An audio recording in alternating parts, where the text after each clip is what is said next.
All right, you start. So what is a workplace skill that you don't think will ever go out of style? Oh, that's a good one.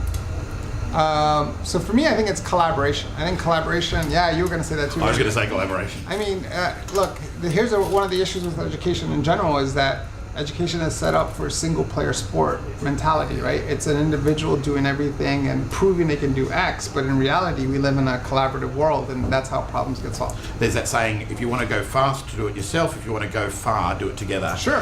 So I was going to say collaboration. So maybe let's turn it around. Right. I agree with you. I don't think we teach collaboration. I think we set it up as individual activity. Right, real collaboration, like the ability to listen, to ask questions, the ability to influence, the ability to build consensus. Those are the types of skills that we need. Yeah, completely agree. Relationship building and cultivating trust between employees. I think communication. Yeah. So I think verbal, non-verbal communication, whatever it may be, that will never go out of style. I think there are two skills actually that everybody needs when they go into the workforce and to get them through the whole working life and life in general. One of them is problem solving. Right. You've always got to be able to solve problems, and that will never change. And the other is resilience. The fact that things don't always go right, and you've got to have the resilience just to persevere, to look at the bright side of whatever's happened and find your way to solve the problem that's come up in the first place. So problem solving and resilience, I think, are really, really vital. I agree with you. I think they're two very important skills. Besides the skill of being able to work with other people and to work as a team, the ability to roll with change. So I was thinking of creativity and the ability to come up with new ideas and work with work with the current situation to take something that next step. And it's the ability to do that is something that is always going to be required. Go somewhere in the middle. What are the strengths of the New England Northwest region right now that you think will be important for our future? The strength of this region is that people want to work together. What's happening today and what's going to happen this evening are all about showing that this region is connected. Our universities, our schools, our TAFEs, our businesses, our industries, they're talking, and they're talking with the whole idea of making our region the best region in Australia. Yeah, I agree with that. I think that is very much a case of it. Places I've been over the last few days, talking to students, talking to business people, they've all got the same aims to work here, to stay here, to make it stronger than it already is. And there's a lot of innovation going on in this area. It just needs really, good commitment. Okay, great question. I think the strengths right now is local government in our region. Funny, you and I are only having that conversation. And obviously working with the Chamber, we have an amazing partnership with Council. I think also education and the growth of universities can only enhance the betterment of the future. The willingness of the region to try new things. Grab our question. Okay. You want to go first or shall I? Okay, I'll go Okay, first. let's see what try Okay, Alia, do you think your kids will have a better work life than we have today? Wow, that's a really big question, isn't it? It is. I think in some ways they will. I think there's a potential that with all of this stuff around saying, well, do we really need to be working 8-hour days, and do we really need to be, putting so much of our energy into working life, that they might achieve a better work-life balance. And I think maybe some of them will be able to do jobs that are more creative and with more of a focus, with robotics and AI coming into play. They're not going to be as involved in process sort of driven jobs. So I think there's potential. Sure. I'm quite optimistic.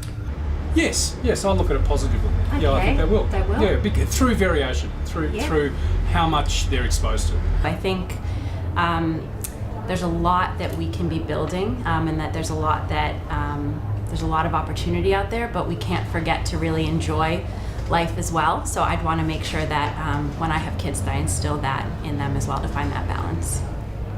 Yeah. And what about you? I certainly hope so. I think that we've reached a critical point where people have had enough, especially people in their 30s and 20s. It's just too much, and they're not necessarily looking for like the better house or more money to buy things. They want more experiences, and I think the more that we move towards like making sure there's enough time to travel and be with your family, the more we'll just see the pushback, and there'll have to be a give there. Yeah, I agree. So what would you like to be different for the next generation of your family when they start their careers?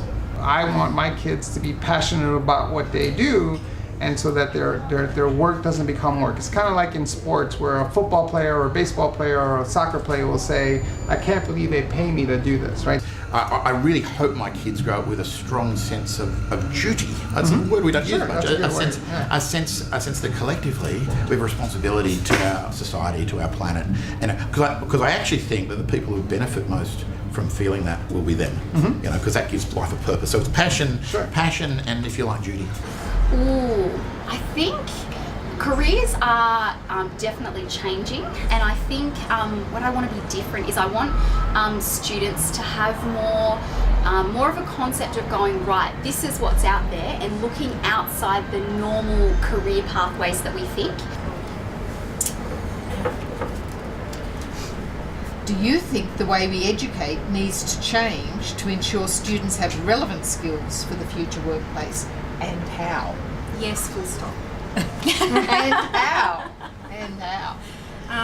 I think we need to move away, and I think it's happening very, very slowly, but I'd love it to move quicker, away from a subjects-based, secularised idea of what education is to a more personalised format where people can look at areas of interest. And I mean, that's what we do out in the world, isn't it? We don't go and go, well, I can only do these things. We get passionate about things, and we find what we believe in, and then we work out problems and solutions to them, and we share those with the world, and that's what really gives you joy in life. And I think we're doing our students a disservice if we don't open up those opportunities to function in their own lives in that way.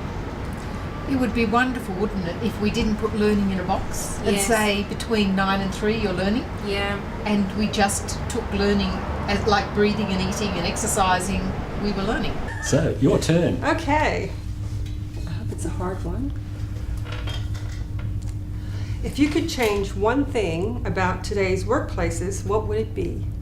Well, we don't really have the time often to be able to do what's most important. We often get caught up in the urgent rather than the important. I would like to see a lot of flexibility in terms of where I work and when I work. There's nothing wrong with working from the beach on a laptop. Shall we have our next question? Sure, All right, go let's for it. See what we got here. Okay. Ah, that's cool. What is the next skill that you want to learn to future-proof your own career? I believe the next skill needs to be heavily focused, from my perspective, on a much greater knowledge of digital marketing and social media. For me, it's probably around dealing with how do we leverage things like machine learning to be able to do these things at scale. When I saw the talk today about the future of work, and I thought I don't have any coding skills at all, and I'm hoping it's one of those skills that you're not sort of too old to learn, and that you can learn at a basic level, not necessarily to do any coding yourself, but just to understand, I guess, capabilities and what other people are doing. Okay. If pizza is delivered by drones and my coffee is made by a robot, what will uni students do for part-time work? Well, they'll have to code them, obviously. True. So that's part of that. I mean, I think when you look at careers that people have now, so many didn't exist 10 years ago. Yeah. That I think that the more we evolve, the more opportunities will be there to do things. And hopefully the opportunities will evolve in the way that it's not just making coffee, but something that people are more passionate about, and servicing in that way. What that looks like, I don't know, but I think that's the exciting part too. And there's a space where people can create their own work and what they want to do, even at a really young age. That's exciting. Yeah, I think it allows them to, we don't have the answers, it allows them to be creative and figure out what the next opportunity is. Drones didn't exist, coffee wasn't produced by robots before, who knows? This allows everybody to be really, really creative and figure it out. Coffee and robots. I don't know about that. Someone has to be designing and implementing the robots. Yeah. More questions? Yeah, do one more. One more? Okay.